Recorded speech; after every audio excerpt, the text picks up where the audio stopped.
start with telling me kind of who you have coming back and who your top few starters will be. Well, we bring back, I think, 11 out of our 12 squad members from last year's team. Our only loss was Darnell Campbell, who was a fifth-year senior.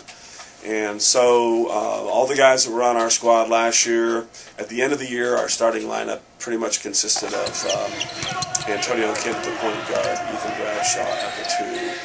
Darnell was our three-man. Matt Grindell was our starting four at the end of the year, and Garrick Sims was our starting five. So 4 out of those 5 guys are back. Additionally, we had a lot of players who were in the rotation. Jim Kerrigan was kind of a backup big for us. Eric Worthy was kind of a backup 3-4 type of a player for us. Alex Davis was a guard, and all those guys were playing regularly in our rotation. And so, we have a solid core of guys coming back.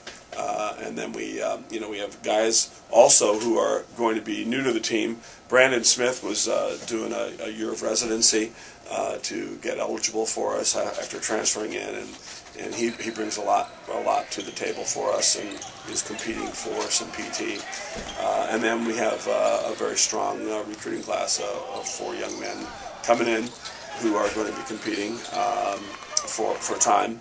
And then, we had some returning guys who were on our team, Jeremy Balancioni and Brendan McNabb, who were not in our rotation last year, but now are returning players. So, we have a lot of guys coming back, and how this all comes together is kind of like the jigsaw puzzle called a team, and we'll see how this plays out.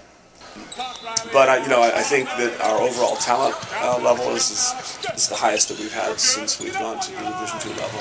I think our kind of sense of purposefulness in practice is the best we've had also since we've been to the Division II level. So, overall, we're an improved squad as far as talent, and I love our attitude. Everything else is kind of like in the working out phase of who's going to do what and our roles and all that. That's where we're at right now, is trying to figure that stuff out. So joining the GLIAC this year, obviously you're going to see some pretty highly rated teams. What are your expectations in the first season there? We've played a really tough schedule the last 2 years, and so we've played very talented teams. We think we understand the talent that's in the GLIAC, and we know it's as good as there is in the nation.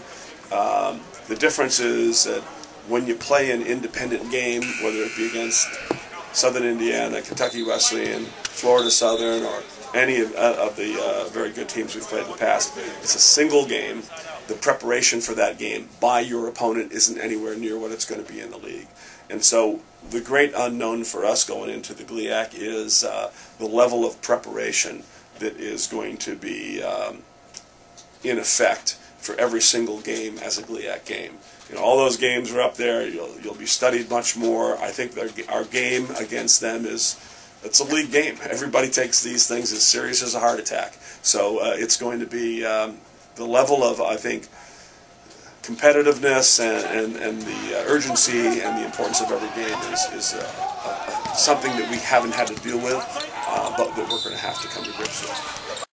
Finally, can you tell me a little bit more about your top 2 or 3 players, what their strengths are, and what they bring to the table? Well, our leading scorer returning is Ethan Bradshaw, and he surfaced last year as a guy who can create his own shot, who is able to put points on the board against anybody that we played. When he was playing really, really well towards the end of the year, that improved our game, and his growth as a player has been fantastic. He understands now the difference between a good shot and a bad shot. He sets his teammates up. He gives a great effort on the defensive end of the ball. So, there's no doubt that he's our leader for us. And I think Antonio Kidd at the other guard spot, those 2 guys, really provide a lot of leadership for us, especially defensively. Antonio checks the other team's point guard, puts pressure on the ball, doesn't let them get right into their offense. And those guys have been really, really important for us as far as setting the tone for how we want to play. And then, the next guy that you just have to talk about immediately would be Garrick Sims, holding down the fort in the middle. You know, he's only a sophomore, but you know, he surfaced last year as a guy who could get the ball off the boards and score inside against about anybody we played, and that's saying something as a freshman. So I think those three guys probably are the guys that we're really looking to provide us a lot of leadership, and you know, as they go is probably going to be how we go.